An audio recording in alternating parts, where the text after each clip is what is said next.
Hello, this is going to be a brief history of tarot cards, what the meaning is, the difference between them and oracle cards, and how to cleanse and charge your tarot deck. So let's start with the simple things. What exactly are these? So tarot cards are a divination tool. This is a tool used to tell the future, interpret the past, and for some religions, some different forms of paganism, or some forms of Christianity, to speak to gods or angels. We use these cards and we lay them out, we pick our cards, and fate basically chooses the correct card for us. We see what they mean, we interpret the meaning. So that's basically what a tarot card is. So let's go over the difference between tarot cards and oracle cards. Tarot cards, there are 78 cards. There's an exact amount. They have a very rigid system. This is what this means. You can interpret the meaning however you want, but there are basic key words for each card, things you have to remember. For example, the Fool, that means innocence. So you'll take your cards, you'll pick your card, oracle cards. So what is an oracle card? An oracle card is I consider it like an extra tool after you use tarot cards.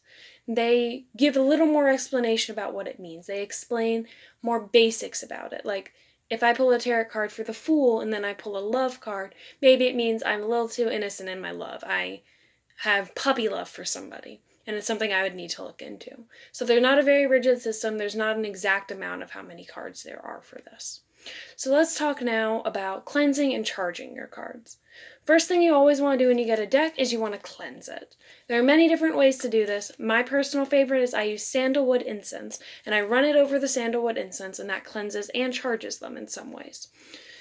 A very common tool is to leave them out on a windowsill, inside or outside. I do inside so they don't disappear, for moonlight.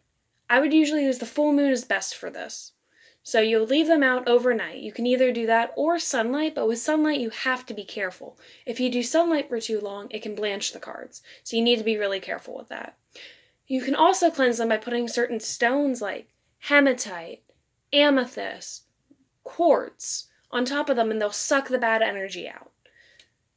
I personally use hematite because that's my personal favorite stone. You can also use those other ones I mentioned, and I'm sure there's a bunch of different stones you can use. If you want to use cleansing with stones, just look up stones that are used for purification.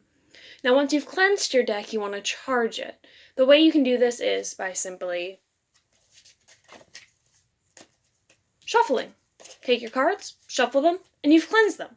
You've charged them, sorry. Another thing you want to do after you charge them like that, you can also lay them out with each card in order. So you could do the Fool, the Magician, yada yada, all the way through the entire deck. The reason this works is because the tarot cards, they tell a story. They tell the story of the Fool going through his life all the way to the World, and then they go on to the minor arcana. This helps connect the energy of the cards so it can run in the correct pattern again. Another thing you can do to charge your deck is meditate with it. Hold it, focus on your intent. Focus, I need this as a divination tool. Focus with it for 10-15 minutes, and it should be charged just fine. So what do you want to do after you charge them? Easy. You want to do a deck interview. You want to learn who your deck is, because every deck has a personality. It has things that it thinks you should do. So you're going to want to look up a deck interview, and you're going to want to do that.